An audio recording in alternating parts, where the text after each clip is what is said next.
Mateus capítulo 7, leremos hoje do versículo 24 a 29, finalzinho do sermão da montanha. Conclusão: todo aquele, pois, que ouve estas minhas palavras e as pratica, será comparado a um homem prudente que edificou a sua casa sobre a rocha. E caiu a chuva, transbordaram os rios, sopraram os ventos e deram com ímpeto contra aquela casa, que não caiu, porque fora edificada sobre a rocha. E todo aquele que ouve essas minhas palavras e não as pratica, será comparado a um homem insensato que edificou a sua casa sobre a areia. Caiu a chuva, transbordaram os rios, sopraram os ventos e deram com ímpeto contra aquela casa, e ela desabou, sendo grande a sua ruína. Quando Jesus acabou de proferir essas palavras, estavam as multidões maravilhadas da sua doutrina, porque ele as ensinava como quem tem autoridade e não como os escribas. Meus irmãos, nós estamos diante de uma pérola textual do Novo Testamento.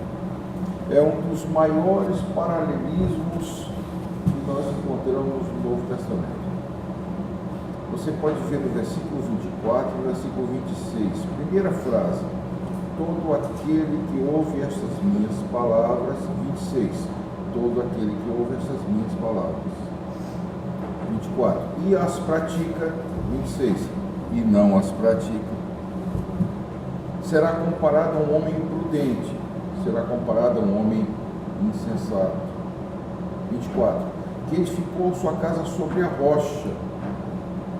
Final do 26, que edificou sua casa sobre a areia.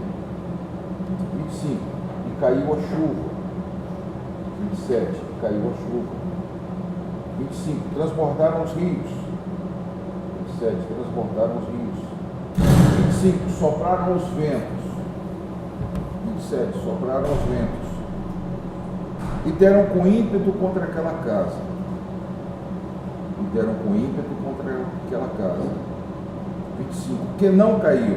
27, e ela desabou. Final do 25, porque foi edificada sobre a rocha. Final do 27, sendo grande a sua ruína. O paralelismo é notável. A diferença aparece em poucos lugares. Por exemplo, na segunda frase, e as pratica e não as pratica. Esse é o miolo, é o centro de tudo. Praticar e não praticar.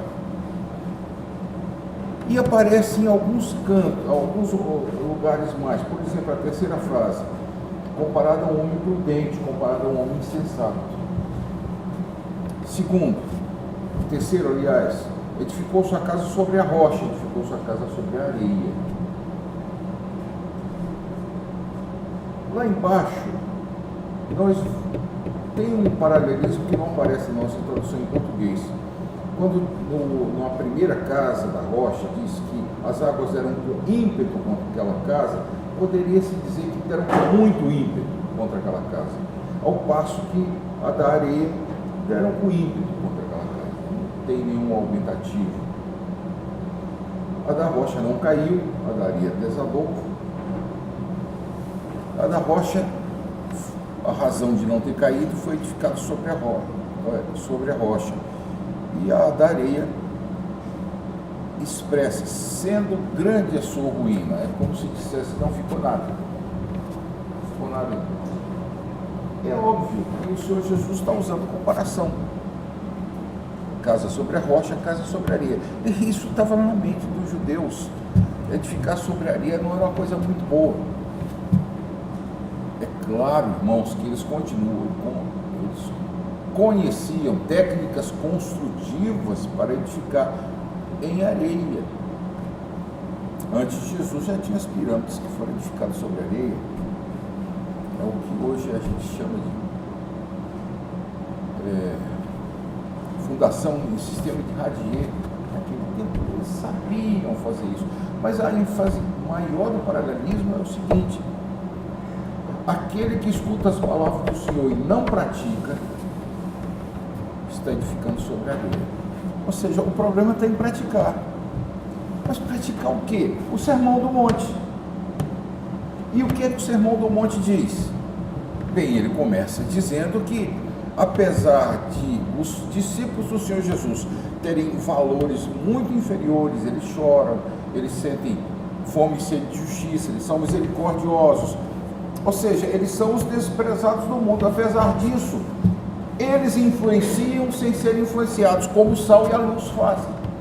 A única coisa que é de comum entre o sal e a luz é isso: o sal salga sem pegar o sabor daquilo que salga, a luz aclara sem ficar escurecida, as trevas não prevalecem contra a luz, como disse o apóstolo João. Mas, irmãos, os discípulos do Senhor, eles entendem que a lei do Senhor está além de tirar a vida, está além de adulterar, está muito além de fazer o olho por olho, dente por dente.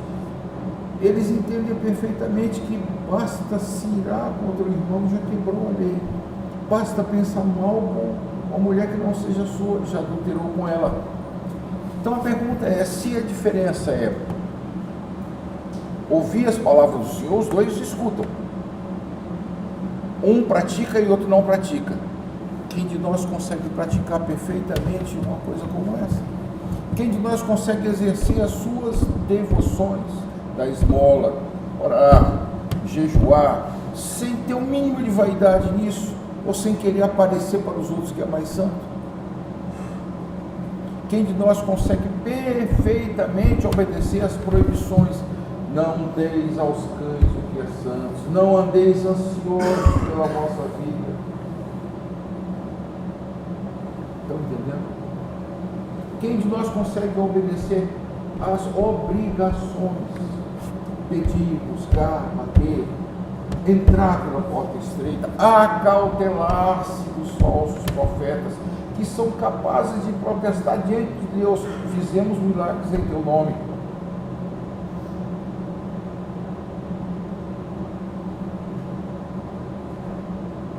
O Senhor Jesus está dizendo claramente que todos nós temos um quê de homens insensatos, porque ouvimos a sua palavra e muitas vezes não praticamos. Repare que as duas casas são influenciadas pela chuva, são influenciadas pelos rios que transbordam, como nós estamos vendo em nossos dias aqui ultimamente no nosso país. São influenciadas pelos ventos. Não é porque a casa de um homem imprudente que está livre de tudo isso, não. Ela está tão sujeita a essas coisas quanto de um homem insensato, mas a única diferença é que o homem prudente pratica aquilo que ouviu do Senhor. Não é um grito na nossa consciência?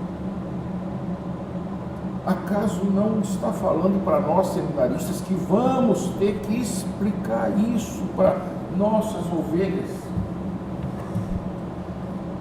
Não é um grito para mim, com 36 anos de ministério, que tenho que dizer para vocês, meus irmãos, tem que praticar.